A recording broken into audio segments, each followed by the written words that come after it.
할렐루야. 여러분, 지난 주부터 우리 주일 예배가 전 세계로 지금 유튜브로 송출이 되고 있습니다. 아멘. 저도 좀 긴장되고 그래서 여러분들 이제 용현감리교회라고 유튜브 들어가 보시면 지난주부터 우리 선교예별 찬양대회, 설교, 예배 다 올라와 있습니다. 조회수를 보니까 어떤 게 제일 많이 보셨을 것 같아요? 조회수. 선교예배 찬양대회 중에 삽목자가 400회가 넘었습니다. 근데 지난 주일 예배 설교 몇 회 조회했을 것 같아요? 19회. 목사가 설교보다 망가지고 주접을 떨어야 조회수가 올라간다는 것을 깨달았습니다. 근데 여러분들은 잘 안 믿으시겠지만 그 천국 멋쟁이 그 삽목자 무대에 올라가기 전날까지 제가 못할 줄 알았어요, 여러분. 제가 그 전주에 허리를 좀 많이 이제 통증이 너무 심해서 한 주 내내 한의원에서 침 맞고 부항 뜨고 계속해서 치료받았습니다. 그래서 토요일까지 이제 병원에 가서 치료를 받으면서 제가 어떤 생각이 들었냐면, 과연 내일 내가 무대에 올라갈 수 있을까? 주접을 떨 수 있을까? 저 때문에 망칠까봐 이제 목사님들이 열심히 준비했는데 제가 못 올라갈까봐 밤새도록 잠을 못 잤습니다. 걱정과 근심 속에서 어떻게 하면 좋지? 그런데 우리 두 목사님의 도움과 여러분들의 열화와 같은 응원으로 무사히 천군 먹쟁이가 될 수가 있었습니다. 아멘. 근데 우리 삽목자뿐만 아니라 지난 주일 다들 너무너무 훌륭하게 잘해 주셨어요. 다 천국 멋쟁이셨습니다. 그리고 바쁜 와중에 새벽부터 6시 반인가요? 오셔가지고 김밥 마시고 국까지 끓이시고, 내년부터는 좀 그렇게 안 하셨으면 좋겠는데 수고의 손길에 너무너무 감사드립니다. 우리는 걱정하면 잠이 안 오죠.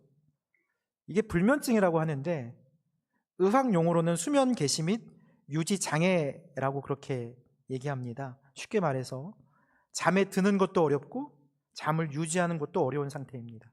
그러니까 몸은 굉장히 피곤한데 누우면 정신이 또렷해지고 도저히 잠이 오지 않는 고통스러운 증상입니다. 겪어본 사람만이 이 극심한 고통을 알게 됩니다. 저는 사실은 10년 전만 해도 이 불면증이 무엇인지 잘 몰랐어요. 그래서 사람들이 불면증이라고 하면 낮에 실컷 자고 밤에 잠 못 자는 거지, 핑계인 줄만 알았습니다. 그래서 신방을 가서 불면증 때문에 수면제를 먹어야 잠깐이라도 눈을 붙일 수 있다는 그 아파하시는 성도님들 그 마음들이 와닿지 않았습니다. 왜냐하면 저는 그때만 해도 어느 바닥이든 머리만 대면 꿀잠을 잘 수가 있었습니다. 그래서 다른 사람들도 그렇게 살아가는 줄만 알았어요. 그랬던 저에게도 아무리 푹신한 비계와 침대에 누워도 전혀 잠을 잘 수 없는 불면증이 찾아왔습니다. 안산의 부목으로 고등부를 담당하고 있었을 때 이 단원고 4월 16일 날 단원고 학생들을 태운 세월호가 바닷속으로 가라앉았어요. 그때 우리 교회 고등부 아이들 3명이 이제 목숨을 잃게 되었습니다. 저는 그 3명의 학생들의 장례를 차례대로 인도해야 했습니다. 그래서 아이들이 시신이 올라올 때마다 우리 아이가 이번에 올라올까? 만약 올라온다면 내가 어떻게 장례를 인도할 수 있을까? 그날 매일매일을 기다리면서 그날 시신이 올라오지 않아도, 시신이 올라왔다는 소식을 들어도 정말로 극심한 압박감에 매일매일 잠을 이룰 수가 없었어요. 아이의 장례식 전날 밤에 밤을 꼬박 새우면서 설교를 준비한다고 준비를 하지만 머리가 하얘져서 제가 너무 무가치하게 느껴질 밤을 설친 경우가 있으실 것입니다. 좋은 일로 잠이 오지 않을 때가 있죠. 내일 소풍을 가거나 해외여행을 가서 기대가 되고 흥분이 되어서 잠을 못 이룰 때가 있습니다. 아파트를 분양받아서 새로운 집으로 이사가기 전날 만감이 교차하면서 잠이 오지 않을 것입니다. 기대하고 바라는 것들이 이루어지는 날을 맞이할 때 우리는 쉽게 잠이 오지 않습니다. 그러나 사실 그보다는 걱정과 염려가 다가올 때 잠을 이룰 수가 없습니다. 회사에서 구조조정을 발표한다고 한 전날 밤 두 발을 뻗고 편히 잠을 이룰 사람은 없을 것입니다. 가족이나 본인이 이제 큰 수술을 앞두고 있는 전날 밤 내가 수술받고 내일 깨어나지 못하는 것은 아닐까? 우리 가족이 수술하다가 잘못되는 것은 아닐까 하는 염려 속에 밤새 잠을 이루지 못할 것입니다. 좋은 일을 두고도 걱정과 염려 앞에서도 우리는 편안히 잠을 잘 수가 없습니다. 사실 따지고 보면 우리 모두는 불면증에 시달리고 살아갑니다. 중병에 걸려서 의사 선생님이 앞으로 길어야 몇 달밖에 사시지 못할 것 같습니다 라는 말을 들으면 우리는 절망하고 주저앉을 것입니다. 처음에는 절망하고 시간을 허비하겠지만 남은 시간이 얼마밖에 남지 않았다는 사실에 그동안 하지 못했던 일들을 마지막이라도 해보려고 애를 쓸 것 같습니다. 지금까지 헛된 것들 때문에 아둥바둥 살아온 것을 후회하면서 내 주변의 사람들에게, 가족들에게 사랑한다고, 미안하다고 한마디라도 더 하려고 애를 쓸 것입니다. 사실 우리는 언제 죽을지 우리가 알지 못할 뿐 우리 모두는 사실은 사형 선고를 받은 사람들이잖아요. 그런데도 우리가 마치 천년만년 살 것처럼 욕심부리고 다른 사람들에게 상처 주며 살아갑니다. 잘 사는 것도 중요한데 죽음을 잘 마무리하는 것은 더욱더 중요합니다. 그런데 만약에 이 세상을 살아갈 수 있는 시간이 단 일주일밖에 주어지지 않는다면 여러분들은 어떻게 마무리를 하실 것인가요? 오늘 본문은 베드로의 사형 집행 전날 밤 이야기를 말씀하고 있습니다. 베드로는 이스라엘 최대 명절인 무교절 헤롯 왕에게 잡혀서 감옥에 갇혔습니다. 유월절에 피를 흘리는 것을 금했던 유대교의 율법으로 인해서 이제 감옥에서 일주일 동안 죽을 날을 기다리게 되었습니다. 일주일 동안. 앞서 잡혔던 야고보가 참수형을 당했던 것처럼 베드로도 이제 오늘 밤이 지나면 단두대에 참수형이 기다리고 있었습니다. 베드로가 감옥에 갇힌 그 일주일을 여러분 한번 상상해 보시기 바랍니다. 하루하루가 어떤 심정일까요? 질병으로 죽을 날을 받는 것도 고통스럽지만 사지 멀쩡한데 죽어야 한다면 그 두려움은 이루 말할 수 없을 것입니다. 이 감옥이란 폐쇄된 공간은 그동안 후회되는 것들을 마무리할 수도 없습니다. 누구를 만나서 사랑한다고, 그동안 고마웠다고, 미안하다고 할 수도 없었습니다. 만약 제가 베드로였다면 하루도 편히 잠을 이룰 수가 없었을 것입니다. 어린 시절 개학이 다가오면 그렇게 괴로울 수가 없어요. 개학이 딱 일주일 남았을 때 이 공부를 못하는 저와 같은 어린아이들에게는 극심한 압박이 찾아옵니다. 그래서 이제 일주일 남겨놓고 하루하루 이제 개학이 다가올 때마다 하나님께 기도하는 거예요. 하나님, 지진이 나서 학교 무너지게 좀 해주세요. 학교 가기 너무 싫습니다. 전쟁이라도 나서 학교 안 가게 해주세요. 그런데 하나님께서는 한 번도 제 기도를 들어주신 적이 없으셨어요. 학교는 늘 멀쩡했고 개학일은 정확히 다가왔습니다. 저는 학생들만 그렇게 괴로워하는 줄 알았더니 저희 아내를 보니까 선생님들도 똑같더라고요. 제 친구가 얘기해 주는데 군대에서 첫 휴가를 마치고 복귀하는 날 부대 근처 상가 화장실에 이제 들어가서 사가지고 온 마지막 햄버거를 막 입에 쑤셔 넣으면서 막 엉엉 울었대요. 하나님, 하실 수만 있다면 시간을 좀 멈춰주세요. 들어가기 너무 싫습니다. 그렇게 기도를 했다고 저한테 예전에 얘기하더라고요. 일상의 스트레스가 이 정도인데 감옥 안에서 죽을 날을 기다리는 사형수 베드로의 심정은 어떠했을지 상상도 가지 않습니다. 일주일 동안 감옥에 있었다면 이 첫날은 어느 정도 희망을 가지고 간절히 기도했을 것입니다. 하나님, 나 좀 꺼내주세요. 누가 나를 탈옥시킬 수 있도록 도와주세요.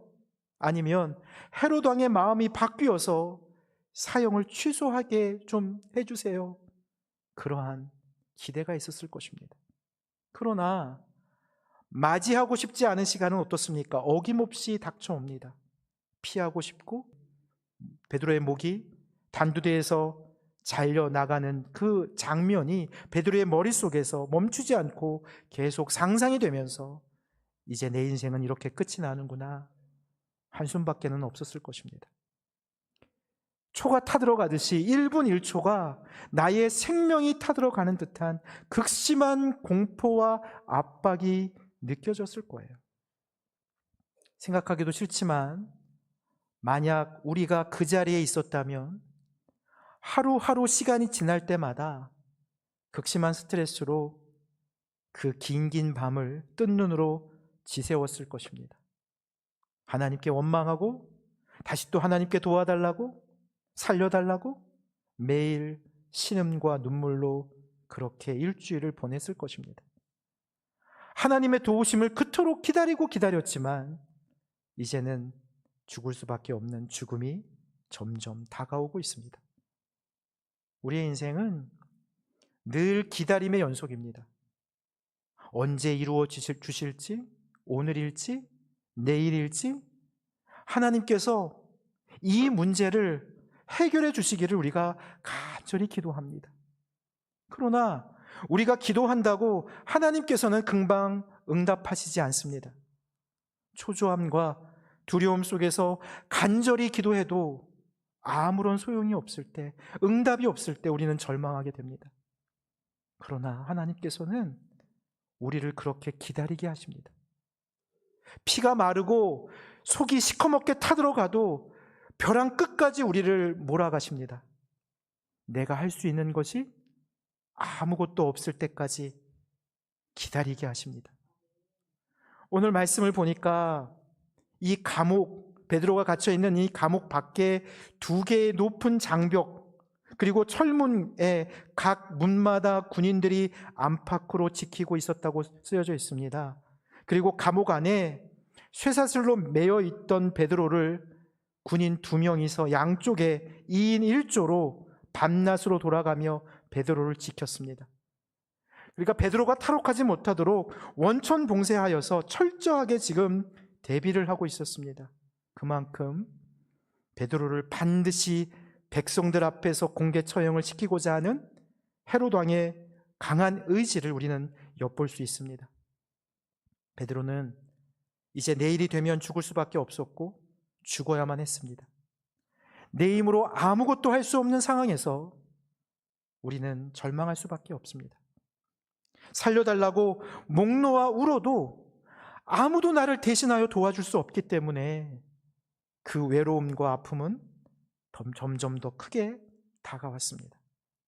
그런데 오늘 말씀을 보니까 우리의 예상과는 다르게 완전히 예상을 깨는 반전이 일어납니다. 오늘 6절을 보니까 2 군인 사이에 쇠사슬에 매여있던 베드로는 마치 제 집인 양 깊은 잠을 자고 있었습니다. 8절을 보니까 허리띠도 풀고 신발도 벗고 겉옷은 어디에 걸어두었는지 속옷만 입고 아주 편안한 상태로 잠을 자고 있는 중이었습니다. 이건 죽기 전날의 사형을 기다리는 사람의 모습이 아니었습니다. 천사가 왔는데 베드로가 천사를 보고 놀란 것이 아니라 천사가 베드로를 보고 더 놀랍니다. 천사가 당황해하면서 그렇게 깊은 잠에 빠져 있었던 쿨쿨 자고 있는 베드로의 옆구리를 쳐서 급히 일어나라고 깨웁니다. 한마디로, 야, 너 내일 죽을 인간이 맞아? 어떻게 이렇게 자고 있어? 그리고 편안히 벗고 있던 베드로에게 얼른 옷을 입고 허리띠를 메고 신발을 신으라고 야단을 합니다. 오히려 천사가 지금 다급하고 베드로는 여유가 만만합니다. 9절에 천사가 베드로를 감옥에서 데리고 나오는데 그때까지도 베드로는 그 잠이 덜 깨서 잠결에 이게 이 상황이 꿈인지 생신지 비몽사몽 구분하지 못합니다. 10절에 감옥에서 데리고 나온 천사가 그 비몽사몽에 있는 베드로를 보고 얼마나 어이가 없었던지 베드로에게 말도 없이 그냥 떠나가 버립니다. 한마디로 적진 깊숙이 침투해서 목숨을 걸고 포로가 된 병사를 구출하려고 갔더니 여기까지 합니다. 그런데 여러분, 원래 베드로가 이렇게 배짱 있고 평온한 사람이었습니까? 베드로는 예수님이 잡혀가신 날 밤에 정말로 걱정과 근심으로 밤이 새도록 예수님 뒤에서 몰래 숨어 뒤를 밟았던 사람이었습니다. 사람들이 베드로를 알아보자 잡혀 죽을까봐 나 아니라고, 나 제자가 아니라고 펄쩍펄쩍 뛰며 걸음아 나설려라 하고 도망을 쳤던 제자, 그 제자가 베드로였습니다. 이전에 베드로는 자기 목숨이 아까워 도망치던 사람이었습니다. 그러나 부활하신 예수님을 만난 이후 베드로는 죽음도 이미 주님 손안에 있다는 것을 알았습니다. 베드로가 죽음 앞에서 이처럼 평안할 수 있었던 것은 베드로가 죽음을 기다린 것이 아니라 예수님의 뜻을 기다린 사람이었기 때문입니다. 자신이 죽는 것이 그것이 하나님의 뜻이라면 자신의 목이 잘리고 처참히 죽을지라도 그것이 주님의 뜻이기에 기다렸던 것입니다. 우리가 막 초조해하고 불안해하며 기다리는 이유는 그것이 하나님의 뜻이 아니라 내 뜻이 관철되지 않아서 일어날 때가 훨씬 더 많습니다. 우리는 내 뜻이 안 이루어져서 잠을 설칩니다. 하나님께서 내가 바라고 원하는 내 뜻을 이루어 주시지 않기 때문에 우리의 피가 마르고 뼈가 타들어갑니다. 그러나 결국 아무리 기다리고 기다려도 내 뜻대로 되지 않으면 우리는 좌절하고 원망합니다. 하나님이 내 기도에 응답해 주시지 않으시면 나를 버리셨다고 생각하고 무너집니다. 그런데 바로 그때 내 힘이 다 빠져서 더 이상 내가 아무것도 할 수 없다고 느낄 때에 하나님이 일하십니다. 그렇게 나의 힘이 오롯이 빠질 때 진짜 기다림은 시작되는 것입니다. 내가 어떻게 해보려고, 내 뜻을 이루어 보려고 애를 쓰며 기다리는 것은 나의 기다림일지언정 하나님이 보실 때 주님을 기다리는 것이 아닙니다. 주님, 나는 더 이상 할 수 있는 것이 없습니다. 겉옷을 벗고 허리띠를 풀고 신발을 벗고 나는 아무것도 할 수 없다고 누웠을 때 천사가 베드로에게 찾아왔습니다. 그것이 꿈인지 생시인지 분간도 가지 않는 베드로를 감옥 밖으로 끄집어내십니다. 베드로가 적극적으로 개입하려고 하지 않았고 내가 원하고 바라지도 않았지만 하나님이 일하십니다. 하나님을 기다리는 것은 바로 이런 것입니다. 11절에 천사가 떠나고 나서 베드로가 정신을 차립니다. 내가 이제야 참으로 주께서 천사를 보내서 나를 건져내어 주셨다라고 오늘 고백하고 있습니다. 감옥에서 어떻게 풀려나왔는지도 모르게 하나님이 일하셨습니다. 베드로의 계획과 생각은 전혀 개입하지 않았습니다. 사랑하는 성도 여러분, 지금 여러분이 기도하며 기다리는 것은 무엇입니까? 초조하고 두려움 속에 이제나 저제나 언제 될지 걱정하는 문제가 있으십니까? 그것 때문에 잠 못 이루며 눈물로 밤을 지새고 계시는 분도 분명히 계실 것입니다. 그것이 물질일 수도 사업일 수도 건강일 수도, 그리고 자녀일 수도 있습니다. 저 역시 그런 일들을 수없이 겪었고 지금도 여전히 겪고 있습니다. 그런데 2000년 전 예수님께서 이 땅에 오실 때 그 당시 유대에는 절망이 가득한 시대였어요. 유대인들이 그토록 기다렸던 메시아가 오기를 기다렸는데 오히려 유대 민족은 메시아가 아니라 수백 년 동안 이방 민족들의 침략과 지배를 받아야만 했습니다. 자신들이 바라고 원하는 메시아를 그토록 기도하며 기다렸지만 정작 낮고 낮은 이 땅에 오신 예수님이 오실 때 예수님을 경배한 사람은 이방이었던 동방 박사들과 들판의 목동들 뿐이었습니다. 다른 유대인 누구도 예수님을 기다리지 않았습니다. 기다리다 지친 백성들에게 주님은 당황스럽게 찾아오셨고 그리고 우리를 구원해 주셨습니다. 이제 다음 주일부터 대림절이 시작됩니다. 주님을 기다리며 하루하루를 보내는 절기입니다. 그러나 동시에 내 뜻을 하나하나 버리며 나를 비우는 시간이기도 합니다. 기다린다는 것은 무엇을 채우는 시간이 아니라 나를 버리고 비우는 시간입니다. 온전히 나를 비울 때 나의 기다림이 아닌 하나님의 기다림이 시작되는 것입니다. 하나님은 온전히 비운 나를 기다리십니다. 우리가 주님을 기다린다는 것은 주님의 시선으로 봤을 때 내가 온전히 나를 버릴 때까지 주님이 나를 기다리시는 것입니다. 우리 이 시간 이제 기도하려고 합니다. 여러분 이렇게 기도하세요. 주님, 나를 비우고 주님을 기다립니다. 올해 대림절에는 하나님 이거 꼭 해주세요라고 기다리는 것이 아니라 하나님 제 뜻과 제 계획을 내려놓을 수 있는, 온전히 비울 수 있는 베드로와 같은 용기를 주시옵소서. 우리 그렇게 시간 잠깐 주여 부르짖고 기도하겠습니다. 주여! 하나님 아버지, 우리를 비웁니다. 그리고 주님을 소망하며 기다립니다.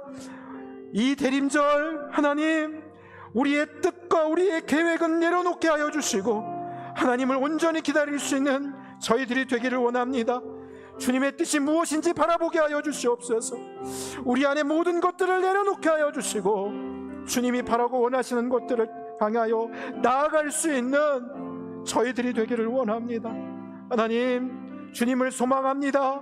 마라나타 오실 예수 그리스도를 기다리는 저희들이 되게 하여 주시옵소서.